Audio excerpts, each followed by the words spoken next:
Hello and welcome into Out of the Parx with John Marks. I'm your co-host, Sam Stafford, alongside, of course, John Marks and the one, the only Maniac Malloy. Maniac, tell him what to do. Like and subscribe. Like and subscribe. What are you waiting for? We got John Marks chugging energy drinks here. He's got the new gig with PHLY. He's just powering through the day. Look at him. He's double fisted. This was a floater that was left, and I just kind of got the last sip. Nice. Wow. You're a real junkie for the monster, aren't you? And these are Bobo monsters because I got them from the dollar store. This is actually a monster. This is a Bobo monster. A Bobo. Yeah. That was the dollar store. Actually, the monster was at the dollar store. You'd be surprised at the deals you can get at the dollar store. I'm not surprised. I'm a frequent flyer of the Dollar Tree right up the street. Big time. Love it. Cheers to that. Cheers. Wish they had more iced tea, though. I need a review, though, for it. Do they actually work? The knockoff, or is it placebo? It's a good question because even when I drink the real ones, I don't know if I feel anything. True. You get immune to them after a while. If you give, I definitely am there with you. Okay, guys, getting into the Phillies, they have a chance to sweep the Tampa Bay Rays at home today with a win tonight. And they barely got that first win on Monday. We had some young guys come out. We'll talk about it. But Kyle Schwarber coming out with another leadoff home run last night. He now sets the record, 14th of the season, and it's a single season record for the MLB leadoff home runs. I put the team on my back, dude. I put the team on my back. Think about this for a second. We literally are witnessing Major League history. Yeah, what Kyle Schwarber is doing. Literally 14 home runs as a leadoff hitter. And I guess the debate of whether or not Kyle Schwarber should lead off or not has been, I thought it was over last year. But just in case people were looking to kind of sneak that back in, man, he's been so good this year. And 14 leadoff home runs. He has been the Phillies' best player this season. Bryce's power has he might be injured, but his power has not been there in over a month. And Kyle just keeps chugging along. So he's a little bit of an elbow injury. We hope it's just that, and it's not something more serious. He left last night's game. But listen, we're witnessing history right now with Kyle Schwarber, so we should realize that and enjoy it. He's an amazing player. What a weapon. Just a guy that can just start the game off in the first inning for you and put you guys up 1-0.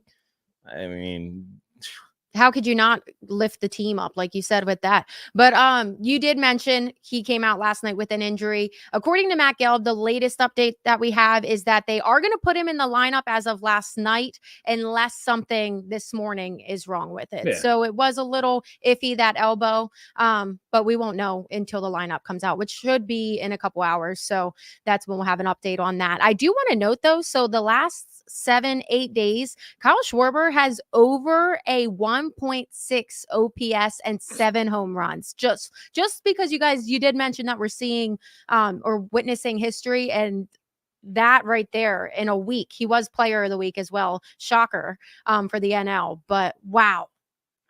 I mean, I think last week, Maniac, he was coming off the 3 home run game, and then he hit another home run on Wednesday. Yep. Right.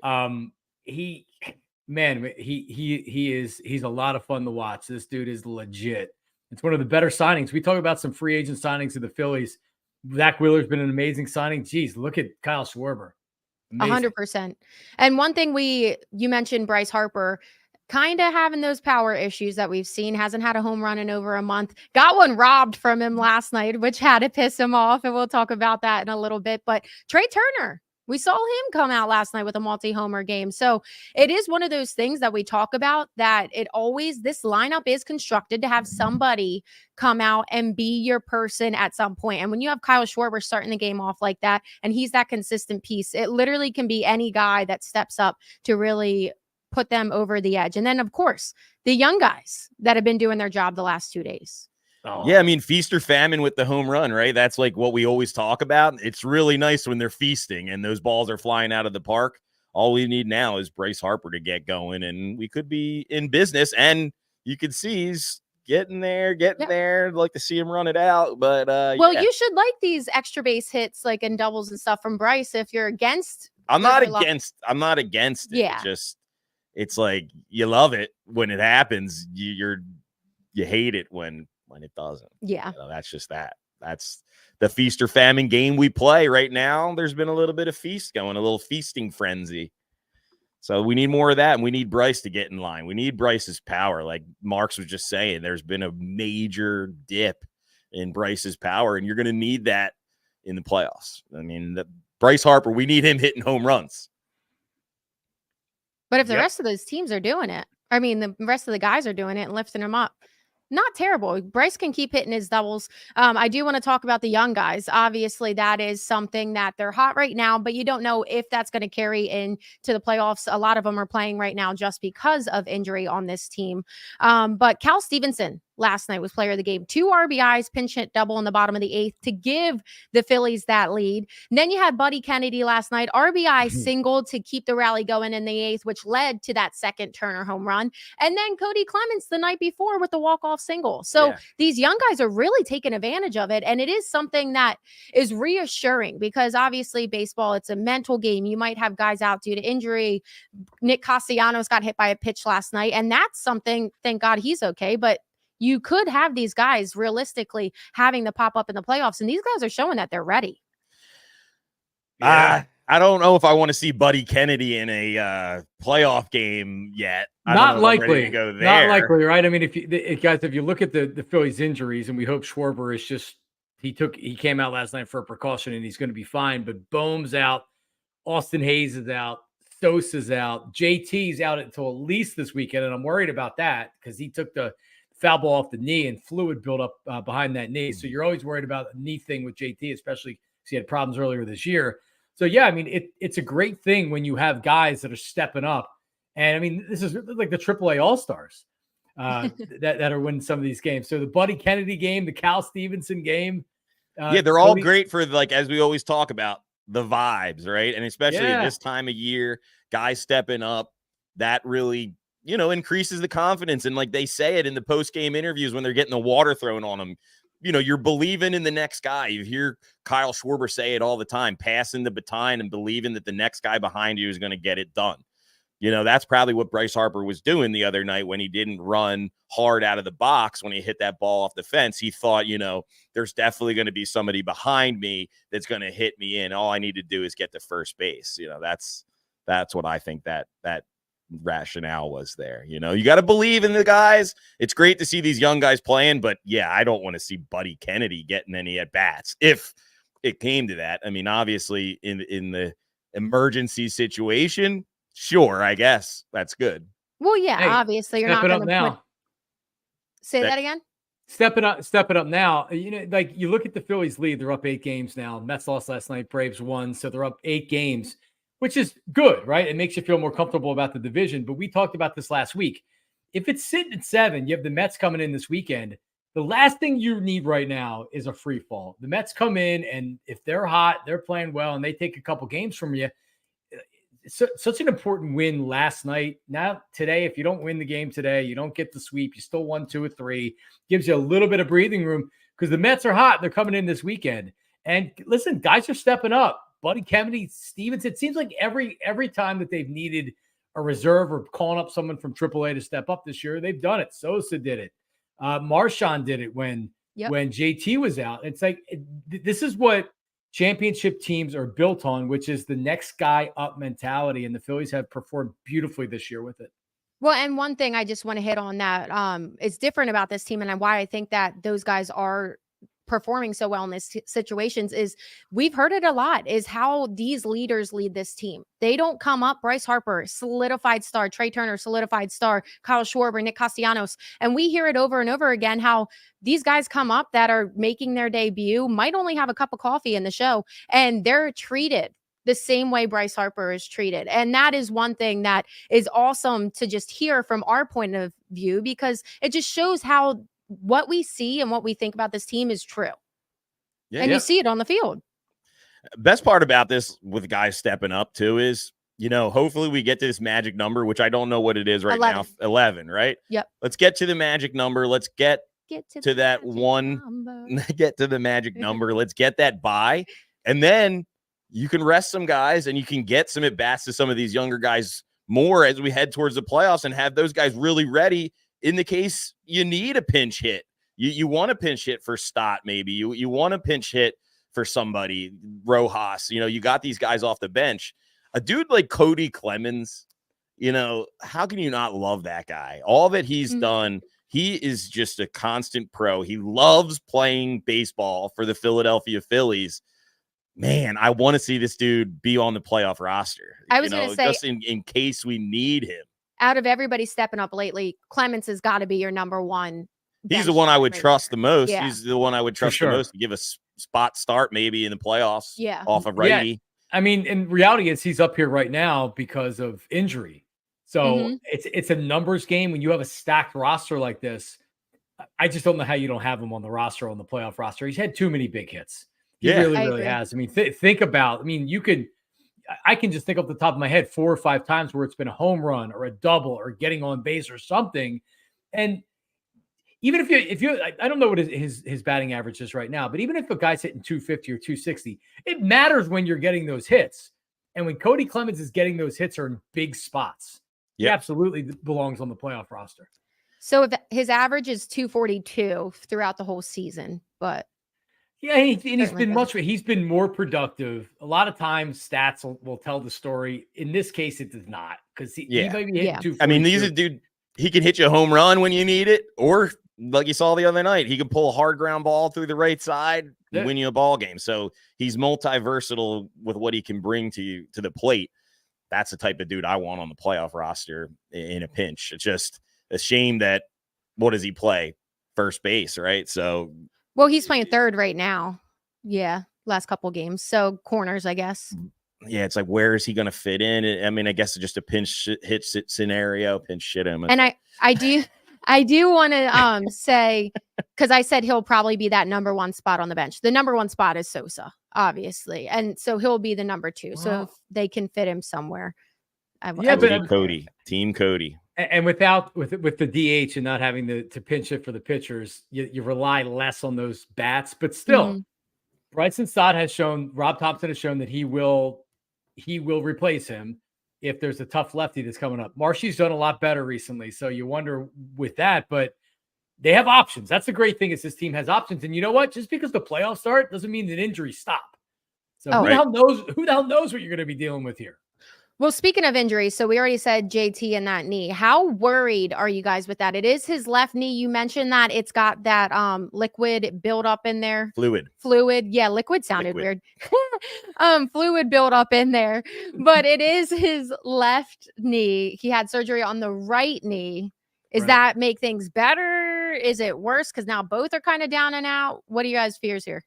Well, I mean, I don't know about you, Maniac Malloy. The last thing I want to hear is your catcher has fluid in his knee on September whatever, right? Because he's going to play through it. It's only a matter of time of where they're giving him a couple days and then he'll be back. That doesn't mean he's going to be 100%. I don't know. I'm not at the doctor. I don't know exactly how it is. I can tell you this: that if they were giving him more or less this week off, it's got to be something at least somewhat significant. Yeah. So does that mean that you put him on the IL and you say, hey, listen, just let's give you a week here to get better? We saw the last time he came off of the IL, it took him a couple of weeks to get going, and his bat was just coming around now recently until he took the foul ball off the knee. So yeah, this sucks because we were getting the JT that we knew we had before. Well, you said it. He's a guy that needs at bats to get going, and now you're going to maybe be missing out on those while you rest, and it's like the worst timing that could happen right now. So yeah, it is concerning. JT is, like you said, he's the toughest dude on the team. He's going to go out there no matter what. Game 1 of the NLDS after we get this bye. Now you really need that extra week off again to help him, but he's a dude whose bat we rely on so much. So it is very, very frustrating to see him not in the lineup and not getting those reps and getting those at bats. And like John just said, he just started coming around with the bat a little bit. Now he's on the shelf. That's kind of disappointing. Looking past this year, we'll see what happens, obviously, in postseason. But are you guys worried just now? Obviously, this was a freak situation, but with the knee surgery earlier this year, he's a catcher. Knees are huge for a catcher. He's getting older. Are you guys concerned that we might be over the best catcher in baseball era of him? Man, you hope that he's one of these guys that while the production may dip, he can catch into his 30s and still be productive. The catching position, it's not a premium bat position, to where if you're an above average offensive player, you're probably an all-star as a catcher. So I'm not worried about it yet, but I mean, it's a good point. It's something that you're going to be looking at going forward. Knee problems with a catcher in his 30s. Yeah, it's problematic. This year, I just need him as healthy as he possibly can be for the playoff run, because if the Phillies are going to win anything, they need him for sure. And then he is such an asset with calling the game, and working with the pitchers. The pitchers love throwing to JT. So, regardless of what's going on with the knee, you need him back there calling the game. You don't want Garrett Stubbs in there or even Rafael Machon in the playoffs calling pitches for Christopher Sanchez. I mean, no, man, that would be a scary scenario to be in. And I don't even want to think about that because, he is an asset that he can play on both sides of the plate. He can hit for you and he calls a great game. Plus, he races base stealers. Like, we haven't seen, they don't try to steal him anymore. Yeah. Man, it's a shame with JT. He's had a rough year. I'm not worried about him though, because like John said, I'm with you there. Like, just the fact of his defense. Yeah. As long as his defense is there, we've lived through his struggles, and what he brings to you on that side is better than what you're going to get from him off the plate. So, man, it is concerning. The Logan O'Hoppe trade. I knew you were that a little bit. Who's raking this year, Yeah. by the way. That's O'Hoppe's killing it, but it is a tough one to see O'Hoppe perform so well, and imagine what if. But you did mention Stubbs. These guys clearly don't throw as well when it's Stubbs instead of Wheeler. Last night, Ranger, 4 earned runs, 12 hits, 2 walks, just 2 strikeouts, and 5 1 innings pitched, or 1/3 innings pitched. And he's down on his velocity. Yeah. Again, yep. Where are you guys on this concern level right now? Oh yeah, concern, sure. Yeah. Now, so good news. You don't have to rely on him to be one of your top even 3 pitchers at this point. But he is going to make starts during the playoffs. If he's not your 3rd starter, and you wonder if Rob Thompson will make him the 3rd starter, being that he's going to be loyal to his guys and he's a player manager, it's not even close to his better stuff and who's the better starter right now, which is Chris Sanchez. So if you start Ranger over Chris Sanchez, I think you're crazy. But just looking at his last 2 starts, and this is coming off of being injured. So he had the really good start coming off the IL. He didn't have he was able to wiggle his way out of problems his last start, his previous start, but the velocity was down and was noticeable. And then last night, he didn't have pop, he didn't have movement, he didn't have command. And coming off an injury where he started to look tired when the injury actually came. Yeah, I'm worried because he doesn't have the kind of stuff. He's a good pitcher. He knows how to pitch. He's not going to win on velocity or stuff. He's good stuff, but when he loses a mile or 2 on his fastball and he can't locate, he's going to get hit around. And that's what we've seen. And that's what we saw. He gave up a lot of singles last night, but he was still getting hit hard. And that was a career high in hits given up in a start. So it's something to monitor. I don't feel good about it at all. He can't possibly be healthy. I don't know if you agree with this, Maniac Malloy, just being that the velocity's down, the command's down, and he just doesn't have he doesn't have the life on the pitches that he did earlier in the season. The margins for error are so slim with Ranger Suarez, as we've seen now with him coming back from the IL. Like you said, he doesn't rely on overpowering stuff. He relies on location, mixing it up. And man, like, it is a shame to see him get hit around. 12 hits last night. Wow. I mean, yeah, you're crazy if you're starting Ranger over Christopher Sanchez in the playoffs right now. And I really hope that, like you said, we don't go with the manager's, player guy scenario and go with Ranger over Chris Sanchez right now, because Chris Sanchez at home, which we're going to get into here in I think a second, he's looked pretty damn good at home. I got a question for you that I had Sam kind of work into the program. I think we're going to go to that one next here. Yeah, John. So that leads right into this, obviously, as Maniac said. Should Chris Sanchez, you guys are talking about him being the number 3. Should Chris Sanchez be the number 2 starter in the NLDS for a guy who pitches, or so he can pitch at home, because he has a 2.11 ERA compared to a 5.31 ERA on the road. Yes, he should. Yes. He absolutely should. Now, we also have to realize that the playoffs are an entirely different story than pitching during the regular season. And I realize that Aaron Nola's come up in big spots for this team here over the last couple seasons. It's also come up, had a couple of dud starts as well. But I think you just have to use your eyes.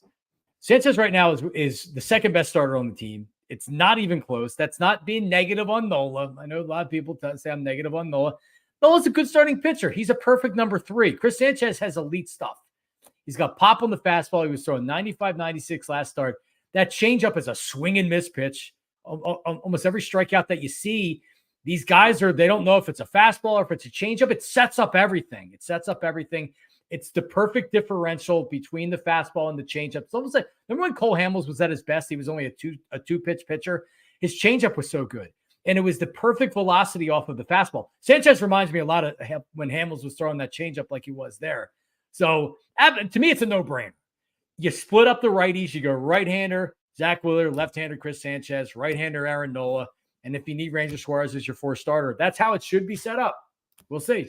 And I think of it this way. You look at the numbers, the ERA is highly inflated on the road for Chris Sanchez. He's dominating at home, right? Let the eye test tell you. I would rather have Aaron Nola pitch game 3 on the road, a veteran guy that you're relying on. And I know you're saying, oh, you're giving this guy $160 million. He's got to be your number 2. No, he's got to be your guy to shut down that team on the road the first time you go on the road. I think that's a better role for Aaron Nola right now versus throwing a young guy like Christopher Sanchez, who's kind of been getting his head beat in a little bit when he goes on the road versus at home. I don't know what to really make of that, but the numbers don't lie. Your eyes don't lie. Christopher Sanchez is like you said, far and away the number 2 best pitcher in this rotation. Let's get him on the mound in game 2 of the NLDS. That's what I'm saying. Let's go. I like it. I mean, the numbers prove it right there. So we'll see if they make the moves like they should. One thing we forgot to mention about last night, we're talking about how everybody's passionate. These guys are such good teammates.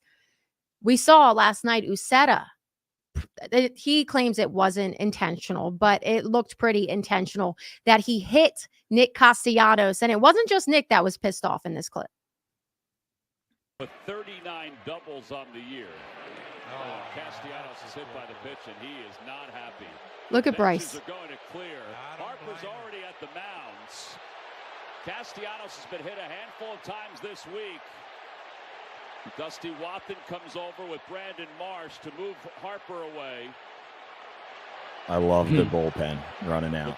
Yeah, Ranger and Strom actually come out in shorts and a t-shirt.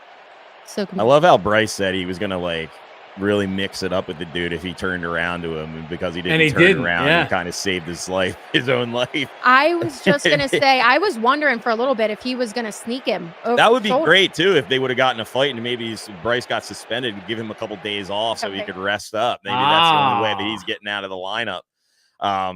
This is what I take out of this. I was hype to see the bullpens clear because really everything's coming up Phillies right now. You got the young guys stepping up at the right time. They're getting hot. Schwarber's carrying this team. And now you see this. This was a buildup. Like you heard Tom McCarthy said, Nick Castellanos has been hit a ton recently. And I don't even think it was necessarily this situation. It's just this happened to be the guy that they were like, all right, we gotta do something about this. And it's great to see it. It's great to see it right now at this time of year. Everybody's locked in, and this team sticks up for one another. You love seeing the passion. Everything's kind of starting to come together. I love what I see. I'm ready for the playoffs, and everything's starting to fall in place. I'm feeling so much better than I did 3 weeks ago. Oh man, you're not kidding. With Castellanos, he had said after the game that he thought they were going to throw at him. They thought he was going to get thrown at. And then he did. And it felt like the whole team kind of felt like it. So he gets, they blow the lead. He's getting hit around a little bit. There's a base open on first base. So what does he do? mean, anybody with eyes can see that wasn't where a ball got away from him. He pegged him. He pegged him. So, I mean, I'm not telling you that I don't think there's a place in baseball for throwing inside and maybe even throwing at a player sometimes or whatever. But because you got hit around a little bit, that's not a reason.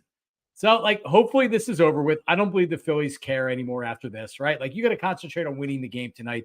There's not going to be a response. I don't think anybody on the Rays is ready to fight or, like, be like, oh, no, we're going to hit people again tonight. No, it should be over and done with. But I agree with you, Maniac Boy. It was good to see Bryce.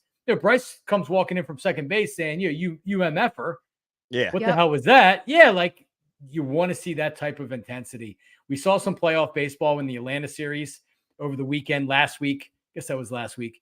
And so you're starting to see the intensity getting raised up because, listen, the playoffs are going to be here. It's a couple weeks away.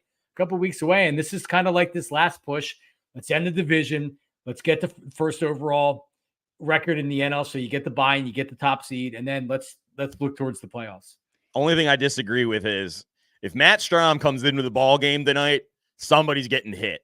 Somebody is getting strategically hit. If the Phillies have the lead and there's a spot, the guy that will do it tonight is Matt Strahm. You can earmark this clip and we'll drop it right after he plunks somebody in the 6th, 7th inning. Yeah, that should be a prop bet for tonight. I think. Yeah, what's the line? I think odds are probably. I'll put odds on it. Plus 175. That Matt Strahm hit somebody tonight. Maybe I'm naive. I don't know. No, I'm with you. I agree with you, John. If it were a rival or a team that we really had a past with, yeah, you come out and you get them back at some point tonight. But it's the Rays. You want to work or get this sweep tonight, especially if you're leading. I feel like you just look petty. It's like, let it go as long as everything's good tonight. Obviously, if there's some animosity that builds up. Yeah, but these pitchers, though, like, they don't. And you've seen Strahm hit dudes before this year. In a spot, he's the dude. He would be the dude to do it. I don't know if anybody else will, but that's my pick for tonight. All right, Matt Strahm. He'll hit somebody. Plus, it's the last game you play against them. You don't see the Rays again until maybe next year. You probably don't even play them next year. So it actually is a perfect scenario to just plunk a dude. And there are those unwritten rules of baseball, and I think Matt Strahm is one of those dudes that definitely follows those rules. And I could see him taking a little retaliation tonight, and I wouldn't be that upset about that at all. Yeah, it shows that you don't mess with the Phillies, and also like the reason why, and maybe the only other way of looking at it is maybe they did clear the benches last night because they're not going to get into that. They're not going to get into like hitting each other because that is the one thing that the Phillies absolutely don't need, and that's why everybody was so fired up. You can't be getting a ball off the wrist of Nick Castellanos right now and have him go to the IL, right. So yeah, that could be a reason for not doing it, but late in the game, look at they're up 7-2 in the 8th inning. Strahm may not even be in the game at that point, but you know what? I'll be curious to see because it felt like the Rays, especially with where they are in the season, I don't know if anybody on that team really wanted any parts of that last night. Idiot reliever that he gets blown up, so he's going to start throwing at people like a baby. Castellanos said after the game, it's like his 2-year-old having a temper tantrum. What's the point of it? There's no point. Is he not unbelievable in the post game? Oh, I love it because he's so straight faced. We actually have. I want to know how much he's getting paid to wear that CP Rankin hat in every post game interview. Every time I see that, I'm like, it's awesome. I just start grinning. I love it. Guys, I do want to bring up one topic because obviously we all know baseball. One thing happened last night in the game that kind of threw me off. The Bryson Stott hit to start the 8th. Well, didn't actually count as a hit. To start the 8th inning. Do we have that clip, Mark? Okay, so play it now as I talk about it. The Phillies are trying to cut into their so it ends up not mattering because the 8th, but he hits here. It's kind of hard to see. It was a fair ball. Would have easily been a double down the line. Bounced off the ump and went right into the first baseman, and it's an out. I know it is the rule for everybody that's going to be like, Sam, that's just the way the game goes. I know it's a rule. I think it's the stupidest rule ever. The ump right there, that should be a dead ball. Worst case should be a dead ball. Yes. Yeah, it's not. I mean, that is a clear double, and no, you don't want to rip the ump. The shin. Yeah. But yeah, it's a fair ball. Sam, I agree with you. Like, the rules are the rules, but the rules are meant to be changed when rules are stupid. Yes. And the batter getting penalized for an umpire not being able to get out of the way. It's bad enough that you would just call it a dead ball and you say, hey, go back to the batter's box. It's not a ball or a strike. But he's out at first base because of it. What if that was it was a tie game in the playoffs and he's leading off, you're down by run, he's leading off an inning, and an umpire, big fat umpire, can't get out of the way, and it hits off his leg, and now he's out. Yeah, we should make these umpires go through, strength and conditioning and speed and agility. So this doesn't happen again. All right. These umpires got to get out of the way. That's something you and Feldman could do. I saw you guys at the Parx Olympics. Oh, I mean, you guys were doing all the gymnastics stuff. It is a crazy rule. Now, we've learned a little bit about the rules since coming on the show. Now, if the ball hits the umpire when he's in, so that's if you're counting like the position, that umpire is in the A position. The B position is the closest to first base behind the mound, and then C is the closest position behind the mound to third base. So if the umpire is in either B or C and the ball hits them before the fielder gets a chance to field the ball, then it is a dead ball. And I believe that would mean it was a single. John, you said you would go back to the box. I believe if the ball's hit into play, it hits the umpire before the fielder has a chance to make the play, it's a dead ball single. I believe. Which I could be wrong. And I'm not telling you you're wrong, but that's stupid too. If the defensive player has a chance to make a play on the ball and you give him a single because it hits the ump, you're screwing the defensive team. Yeah, I mean, let's use common sense. That would have been a double. Worst case scenario, kicks off and doesn't make it to second base. So sometimes in sports you just have to stop worrying about the rules and consider common sense. Right? Common sense is there's no way Bryson Stott should be out right there. And it's easy. It's easy. You can take care of that easily, but it's like having a 10th fielder on the field. Yeah, I agree 100%. And my problem, although that ball would have ricocheted off of his shin into the dugout, and it was as a ground rule double, we would be loving it today. We would be just loving that. Well, they always won double anyway. But no, it does. To my mind too, it's also stupid because it leaves that area open. Obviously, it probably wouldn't happen, but if there was, we've seen it in NBA, an ump that got paid off. Oh, I'm too slow. I accidentally, you know what I mean? It's a crazy scenario, but it leaves it open for that. Don't hire anybody with by the last name of Donaghy to be an umpire out in the field. But it is just such a stupid rule to me. And they're lucky that we did have the 8th inning that we did, or else that would have been blown up and that would have been a very big story. But I'm happy to hear that you guys are on the same page because I was a little outraged and thought it was stupid as well. Okay, so John, you mentioned it in the very beginning. The Phils do have the 1-game lead over the Dodgers. So they have that number 1 seed right now. Dodgers, poor guys, lost to the Cubs last night after saying how they wanted their revenge on Imanaga. I never know if I say that right, but got it. Yeah. Okay. But yeah, they wanted their revenge on Imanaga and did not get it. So good for us. I was looking at it like the Dodgers, when they lose a game, they win the next one. And it's happened for the last month, every time except for once. And I looked at that and I didn't play it because it was Yamamoto's first start coming off of his stint on the IL. So I didn't play it and I should have. So you're rubbing salt in the wound for me here. That was a easy bet, and it was only minus 158. You got the Dodgers at, and man, whenever you can get them under minus 200 at home, I think that's one you got to look at. So that's what I think of when you bring that up. Well, talking about the number 1 seed in the Dodgers, so they finish out their series with the Cubs today, but then they have 4 against the Braves in Atlanta. So that one's going to help us out as well. That'll be a fun series this weekend. Then the Miami Marlins, Rockies, Padres will be a good series, and then the Rockies again. So, yeah. So they do have a chance here where Philly can really kind of keep picking stuff up or picking the game lead up. Hopefully. Yeah, it's a shame you got to play a red hot Mets team this weekend. That's going to be a good series, I think. Yeah. I think the Mets have been pretty dang good right now, and they've got everything in the world to play for, and they'd love to beat up on the Phillies. What do you guys think is a good scenario for that? Split at home? Or wait, no, it's 3-game No, series. I it's was thinking it's 3. 4. No, So I mean, and one of the good things about winning last night's game, and hopefully they get the sweep today, is that if the Mets do come in and win 2 or 3, then it's like, all right, we lost the game. So now they're behind by 7 or whatever. The worst case scenario is they sweep you, and now all of a sudden it's like, oh my God, but they're only up 4 games or 5 games. Yeah, you're gonna win 2 or 3. Period. You're gonna win 2 or 3. The Mets have been playing well. They've been winning a lot of close games. Go back and look at their game logs. They're winning a lot of 5-3, 4-2s. They're playing really gritty. We're gonna come back. We're gonna beat you baseball. This is I think a good test for the Phillies right now, because this is a team that's playing hard.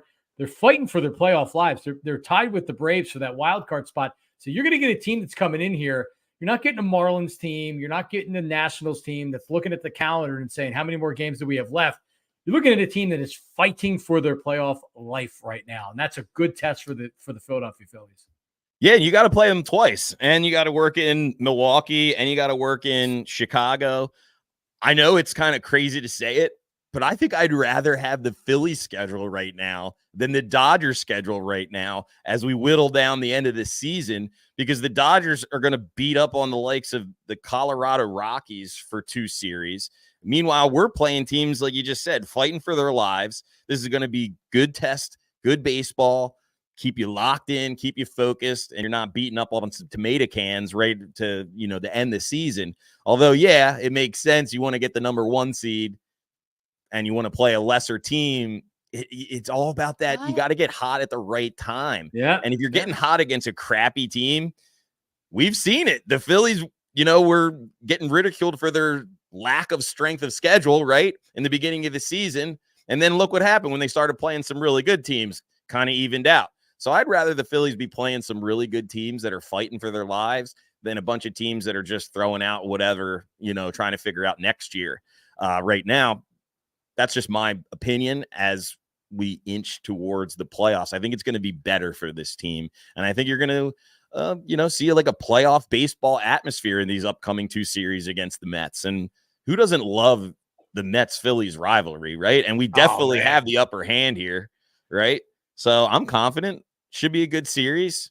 So let's get 2 out of 3. Is this, remember when the Yankees came to town and they got the Phillies at the exact wrong spot, and it sounded like you were at a Yankees home game? It was loud. I wonder how many Mets fans are going to be coming down, because it wasn't that long ago. The Mets, nobody thought they were going to be making any type of a playoff run. So I don't know how many advance tickets were sold for the Mets, but listen, they're playing well. It's a weekend series in Philly. They love to come down. There's a lot of Nets fans in Jersey. It's going to be a feisty crowd this weekend.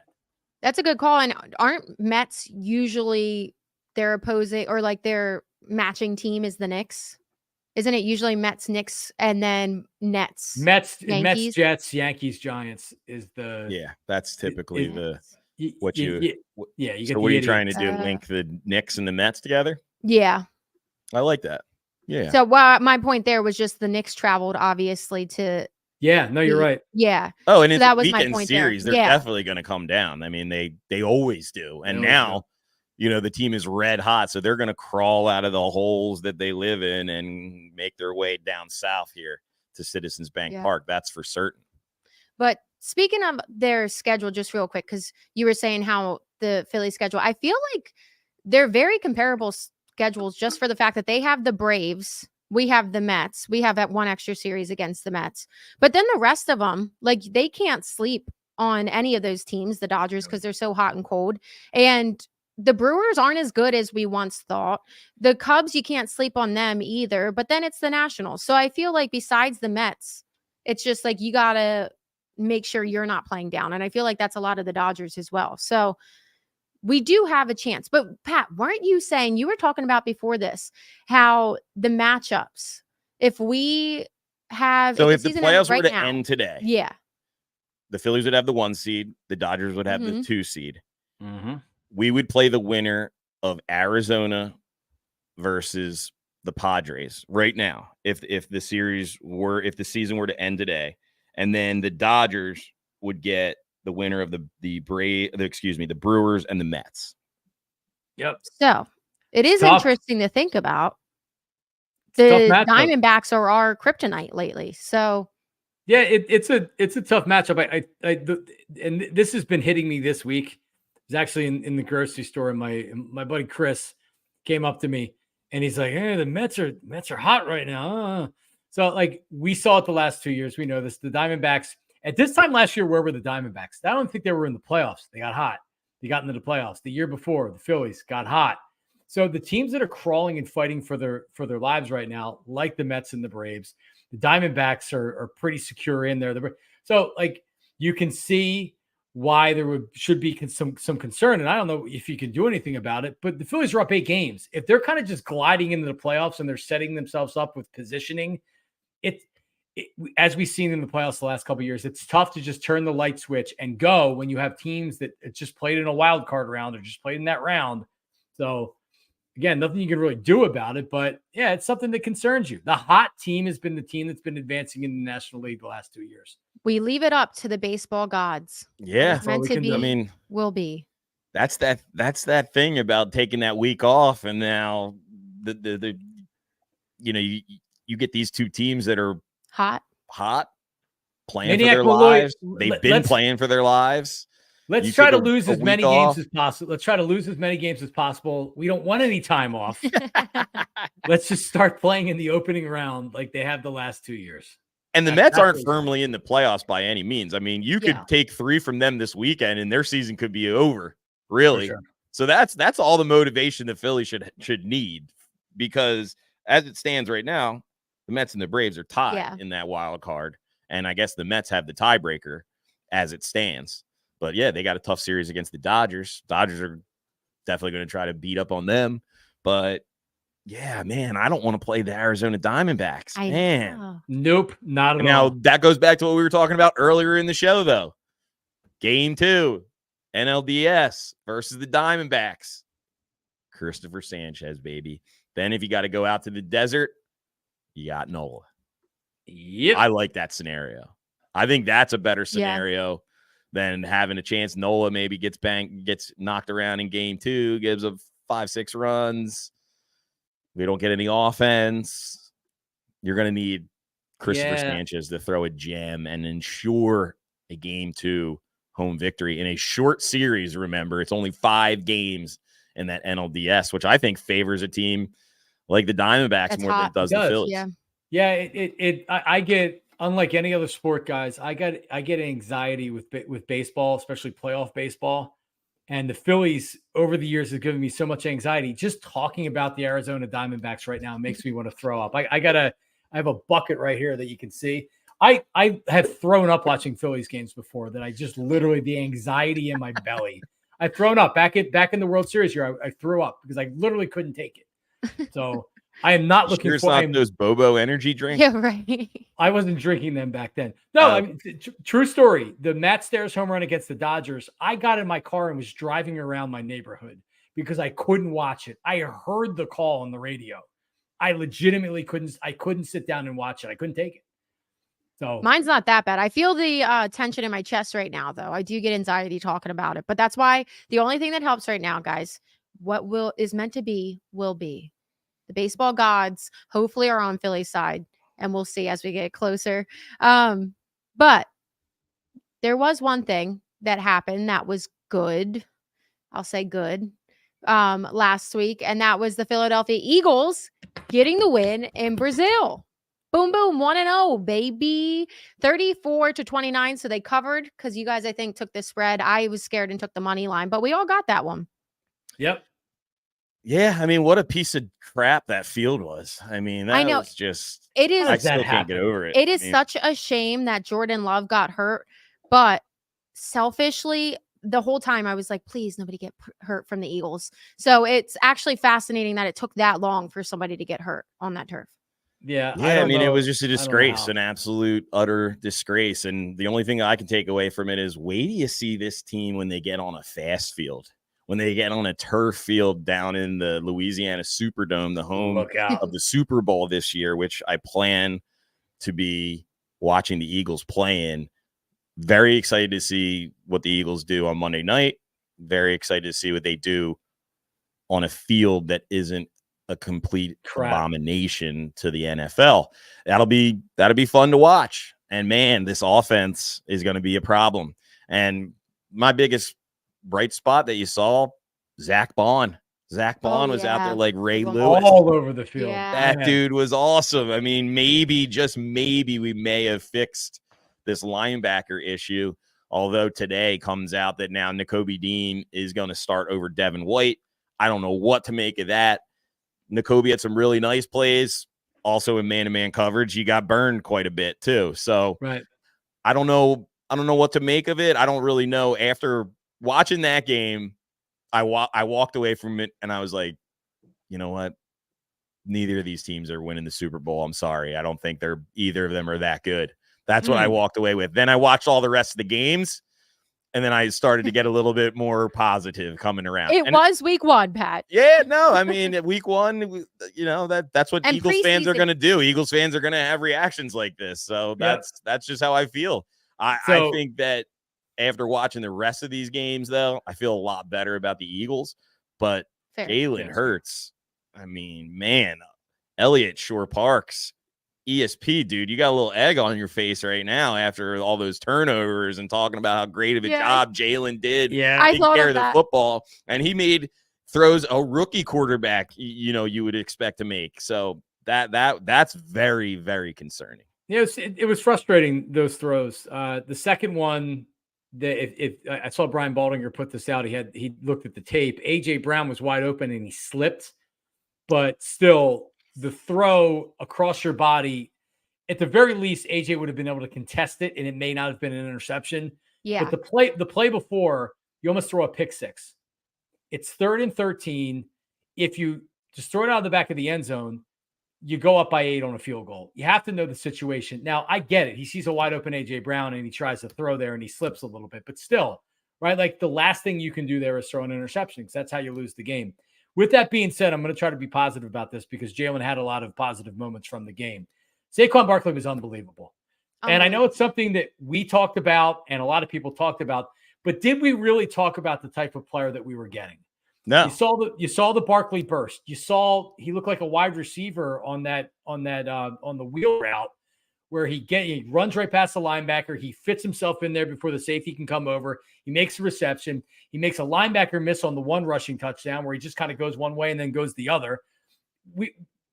We forgot how talented this guy was because he was either injured or playing for the Giants, who suck.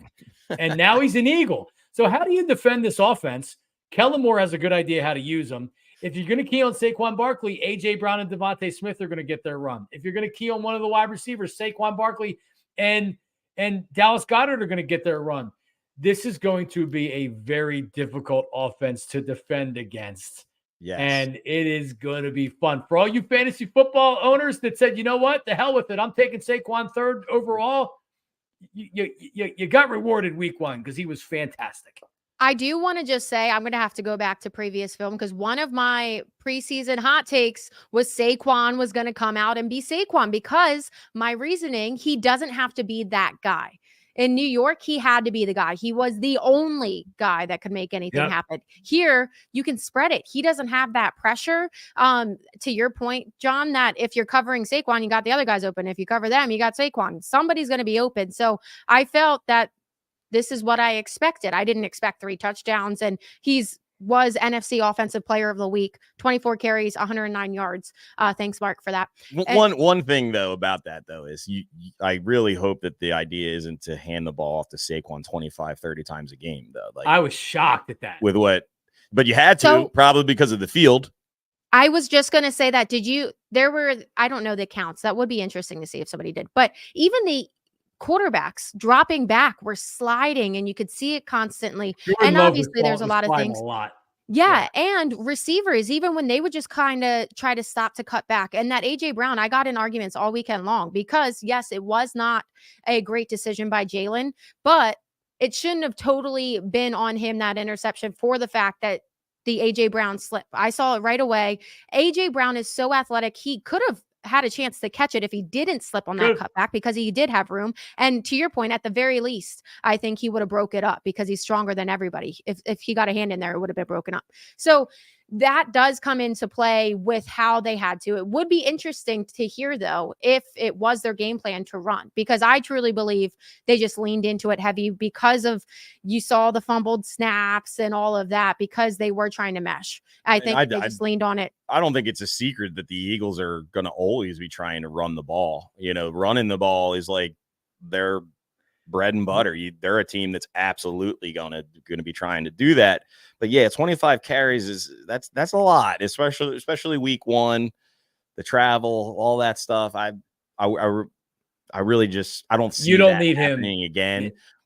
One thing I did though do is I did bet Saquon to have 2+ touchdowns, so I did hit. So you hit on that. That was a nice one. That paid out very nice, and I don't think you're going to get plus 500 odds on Saquon to score 2 touchdowns again the rest of the season after week one. I do want to talk about, while we're on the topic of Saquon, how great as an Eagles fan is it to see how terrible the Giants are. It makes it even better that we got to see their pathetic offseason on Hard Knocks, right? And they thought it was amazing. You saw the Eagles take Saquon from them on TV. And then they come out week one, absolutely horrible. Their quarterback that they're paying like $40 million a year. Fun facts for him. Since signing his contract in March 2023, he has more touchdown passes to opposing teams than he does to his own team, because he's got 2 touchdowns, 8 interceptions. Wow. He has only played 7 games so far in this season and last season because of injury, but still 2 touchdowns to 8 interceptions. And Saquon has more touchdowns in 1 game as an Eagle than Daniel Jones has in the last 2 seasons. Listen, Eagles fans are really annoying, especially when we're good, right? Can you imagine being a Giant fan right now and you're watching that game? First of all, I wouldn't have watched it. I would have never watched the Eagles. Saquon Barkley leaves the Giants, goes to the Eagles. And a large part of that was because he wanted to spite the Giants. He's like, I'm going to play for the Eagles. I want to play for that team. I want to run behind that offensive line. Giants fans are mad, and now you got to watch him have 3 touchdowns in his debut. A T.O.-like debut for Saquon Barkley. It's got to hurt. And like, the Giants are going to end up getting their quarterback in the draft next year, because they're not going to win a lot of games this year. And it feels like that they know that already. But, man, that one's got – did you see the guy burning the Daniel Jones jersey after the game? Yeah, Maniac boy. Unbelievable.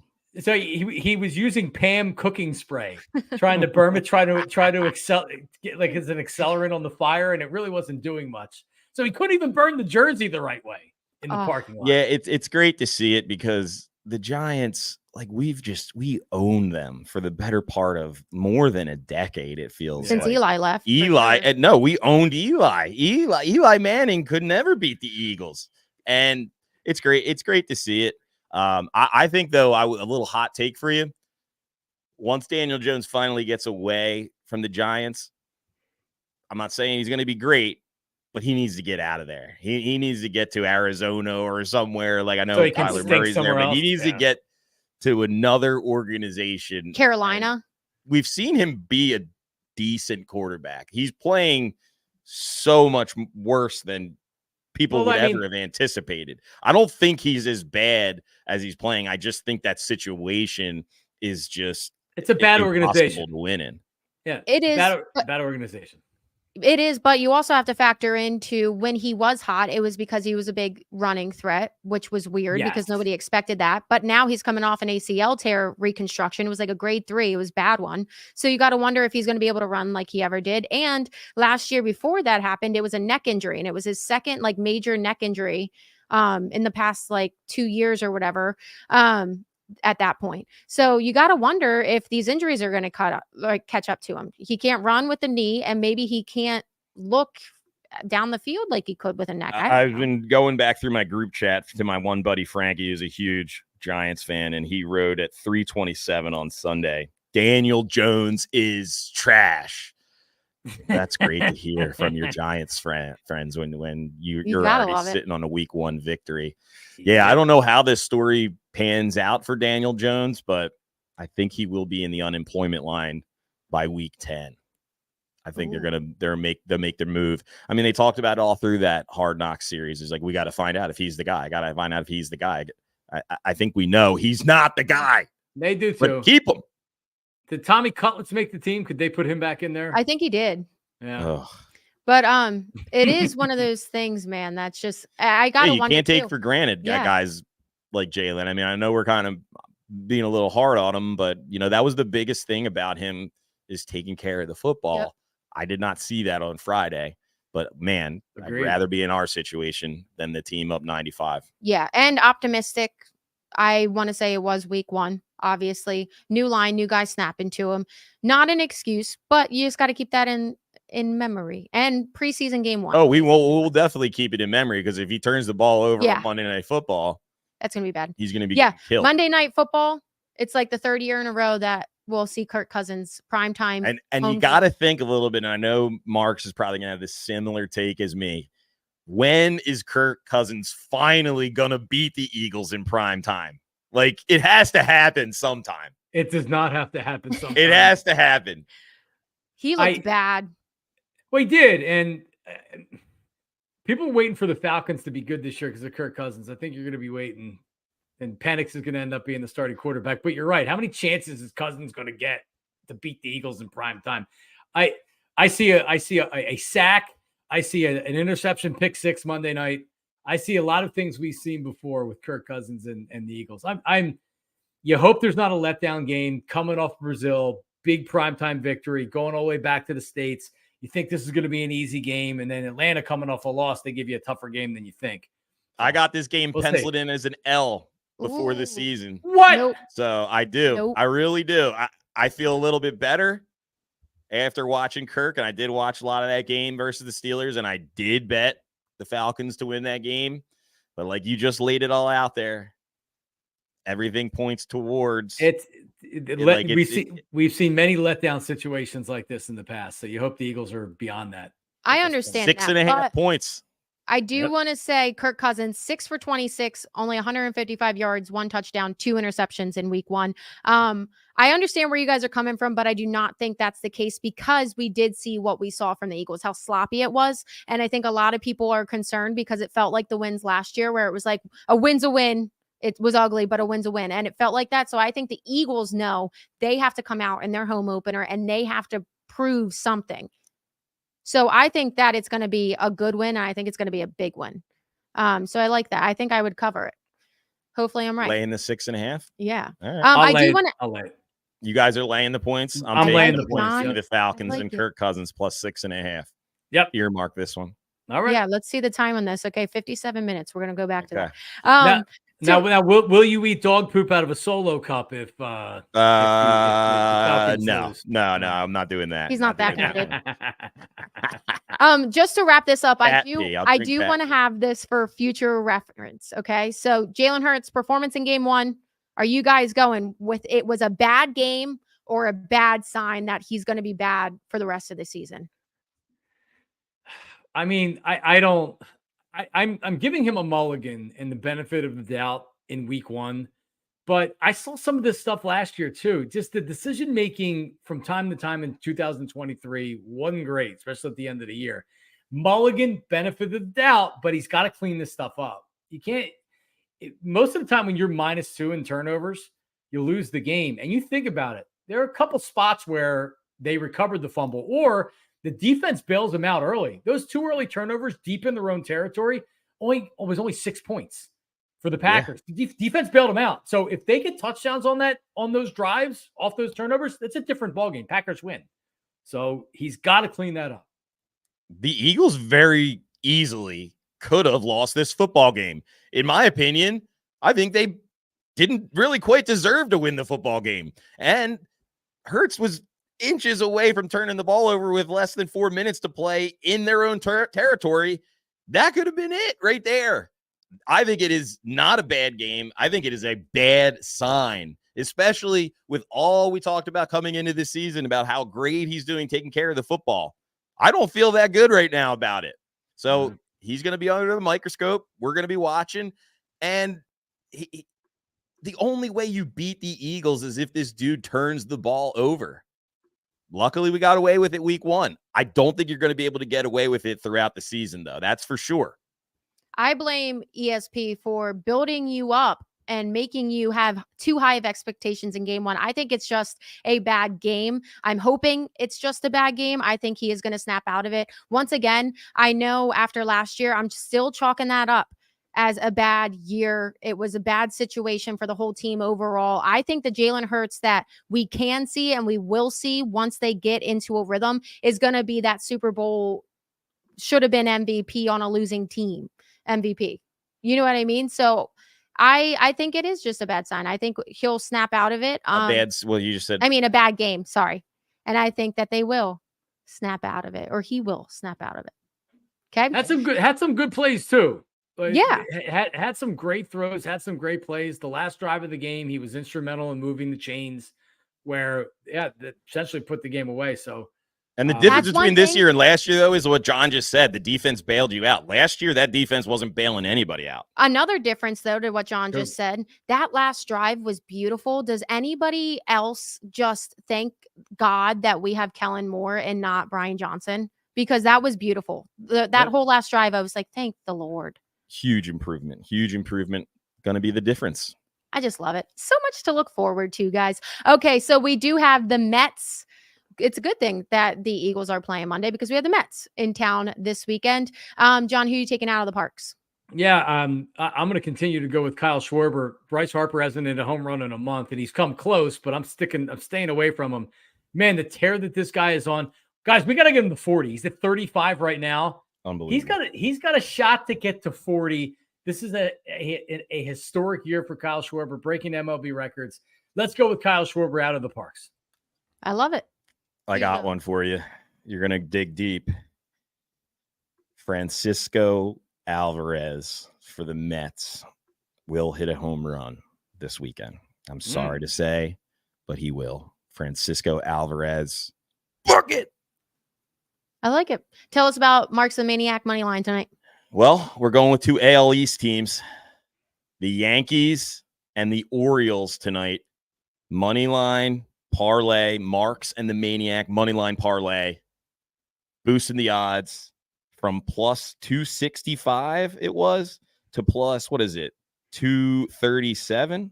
What are we at? Hold on. 265 to plus 375. Yeah. Okay, yeah. And these are two favorites tonight. John, what's your rationale here going with the Orioles? Any rationale there? Yeah, I mean, it's as we enter the stretch drive here, they're in a fight for the division with the Yankees. So yeah, it's almost like a tit for tat. They got to win games, and I think that they get one tonight. Good team, Yankees, good team. Gonna be curious to see how this division ends. But yeah, man, they need a win tonight. A lot like the Phillies and the Mets. Can't lose. Can't lose. Can't lose this one. Yep. My idea is kind of similar of missing the boat last night. Yankees get blanked 5-0 to the Royals last night. You got their ace on the mound right now, Lucas Gill. I don't consider Garrett Cole to be the ace right now of that staff. So I think it's a perfect bounce back situation for the Yankees. Yankees get it done. Let's go Orioles plus 375. Find it only on the BetParx app. I like it. And to your guys' point, the Red Sox might just hand the game over to the Orioles so that they do beat the Yankees. No, I'm just kidding. They're still in it, right? I think the Red Sox are still hanging. They're like 10 games back, I think. I was waiting for John to say the rationale being Nick Pivetta on the mound. The bet against Phillies X starting pitching. So the reason why I try to stay away from that is it always jinxes me. Like the Bailey Falter. And we're like, I'm betting against Bailey Falter. He sucks. And Bailey Falter came out and won the game. So yeah, Pivetta has. He's in line to get the win right now during the game they're playing right now. Yeah. Well, yeah, they're up 3-0. I see that. There we go. Okay, guys. Well, it's going to be fun to see if we are right in some of our predictions today. We'll make sure to cut them and hold ourselves accountable because accountability is important. So we'll have a lot of fun sports stuff to check out this weekend, and we will talk to you guys next week.